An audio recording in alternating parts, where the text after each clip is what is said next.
স্থানীয় নিকায় এই স্থানীয় নিকায়ত আসলতে শিক্ষাৰ দৰকাৰ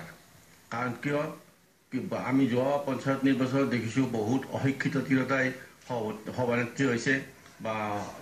সদস্য হৈছে গতিকে তেনে ক্ষেত্ৰত এটা ন্যূনতম শিক্ষা থকাটো দৰকাৰ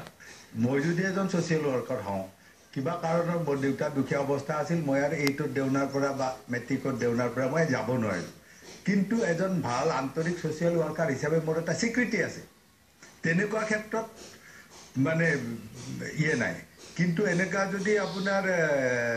ক্ৰমে কৰক আৰু 10 বছৰ পিছত হয়তো এইটো ৰজিতা খাব যে মিনিমাম অন্ততঃ মেট্ৰিক পাছ হ'ব লাগিব পঞ্চায়তৰ যিটো কৈছে সেইটো মানে বিধায়ক সাংসদ এইখিনি কাৰণেও প্ৰযোজ্য হ'ব লাগে আৰু পঞ্চায়তৰ যিখিনি শিক্ষাৰ কথা কৈছে সেইটো অতিকে প্ৰয়োজন কাৰণ আজিকালি যিটো পঞ্চায়তৰ কাম কাজ হৈছে মই কিছু দেখি আছোঁ গতিকে সেই হিচাপে শিক্ষাৰ সেইটো মানে খুবেই প্ৰয়োজন